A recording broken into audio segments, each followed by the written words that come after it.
channel. Don't forget to subscribe to my channel, turn on your notifications bell, and give me some comments. You guys DM me. My Instagram's down there. So yeah, you guys, last night, let me start by saying this. What time is it? I think it's probably like 1 o'clock right now. I went to sleep at 4 and woke up at 9. For whatever reason, my body just don't let me sleep late, no matter what time I go to sleep. But last night was a super good night at work, which inspired me to make this video for you guys. So let's get right into it. If you're a bottle girl, a cocktail waitress, my damn pen just broke. Whatever. Go and get them tips, okay? Get them tips. So today's video, as you can see from the title, are some tips on how to get good tips. First, come to work looking cute, okay? So I don't wear makeup every day, but when I go to work, I most definitely wear makeup. I don't have makeup on now, so obviously I don't need it, but it is an enhancement. So your hair should most definitely be done, and if you're making tips how you're supposed to, you probably have the money to maintain a hairstyle, switch it up, or whatever have you. So make sure that your hair is done, and if it's not, done, you can get you a cute little slick back pony, a slick back bun, a high bun. Third rule about looking cute at work, I'm not following right now. My nails are not done. They'll be done later today. So let's just pretend like they're done right now. Next, a tip to make good tips. Be confident, and confidence comes from within. You should be confident at home when you're getting ready to start the look cute for work process. Like the makeup, the hair, the nails, that shouldn't be, the confidence. You should have confidence coming from within you. You're that bitch, you're a bad bitch, you're gonna go to work and get this money. Next, build clientele. I wouldn't give my number out to a customer, cause baby, what? No. But what I would do, if they seem decent or whatever, they've come in a couple times, they request me when they're coming in or whatever, and you talk to them, cool. I will let them follow me on Instagram. And I say that because they'll hit you up and ask, hey, are you at work today? Are you working tonight? And 9 times out of 10, if you are, and you tell them you are, they're gonna pull up. And if you're not working that night and you tell them you're not, they're probably gonna wait to come on a day that you're there because they want, to do business with you, versus a server that they haven't had before. Someone look halfway sketchy to you, but you still gonna let them follow you, I wouldn't. But if you're gonna do that, I would suggest, maybe like hide your story. Like if you're, posting your whereabouts or anything like that, just make it be, strictly about work. Fourth one, the finesse. Let me tell you what I mean by the finesse. A lot of times, these men that come in the club, I'm gonna say a good I was about to say 50-50. No, it's like 80-20. 80% of the time, depending on what type of club you're at.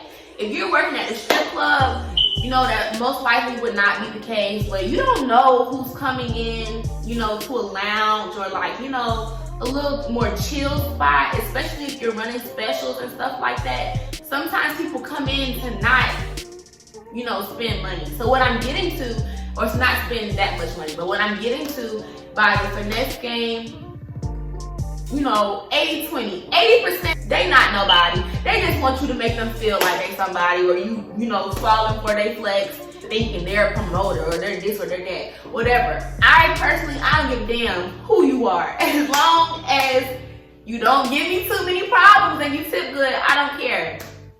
Finesse game. Make them think like, okay, ask questions that you probably don't really care to know the answer to, but it's making conversation, it's making it feel a little bit more personal. How people gravitate towards your energy and whatnot most likely they're going to leave you a better tip than they would if you just showed no interest into what they were doing.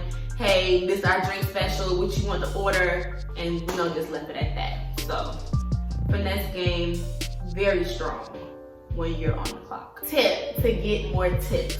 Because if they order a margarita, and like my job, they'll do drink specials. So let's say it's a $5 margarita night.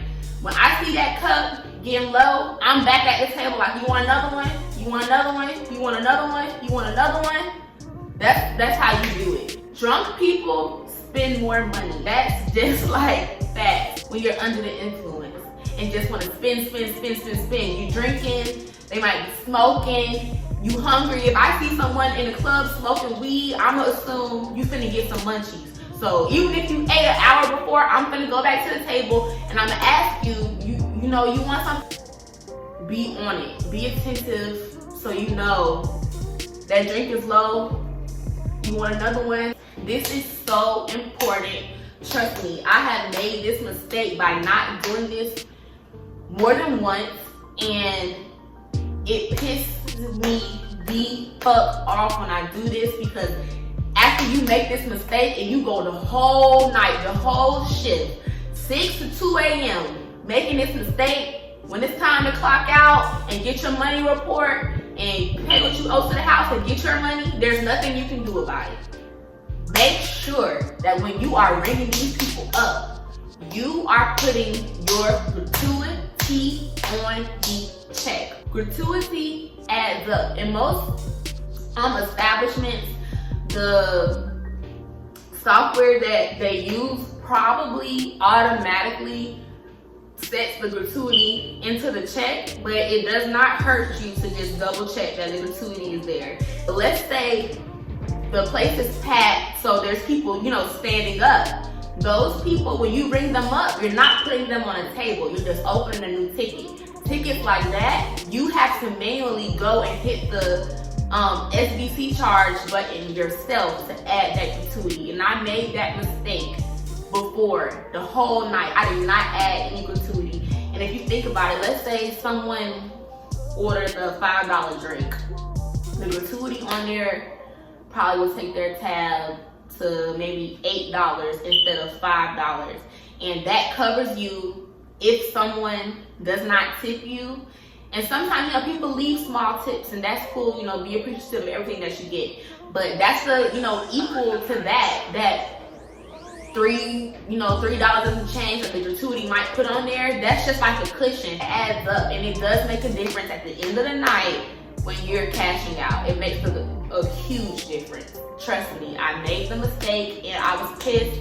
I was ready to go. I was over it. Sometimes people will turn their nose up and be like, oh, I didn't know it was gratuity, or I was gonna tip you, but you got the gratuity. First of all, you should still tip, because that gratuity, depending on how little you spend, the gratuity ain't nothing but less than $5. If you was complaining about that, okay, I'm not even gonna go there. Make sure you put your gratuity on there. If your job allows you to do this, put a 2-item minimum per person, you know, for a section. For example, let's say it's 3 people sitting in your section. One person orders a hookah. That does not count.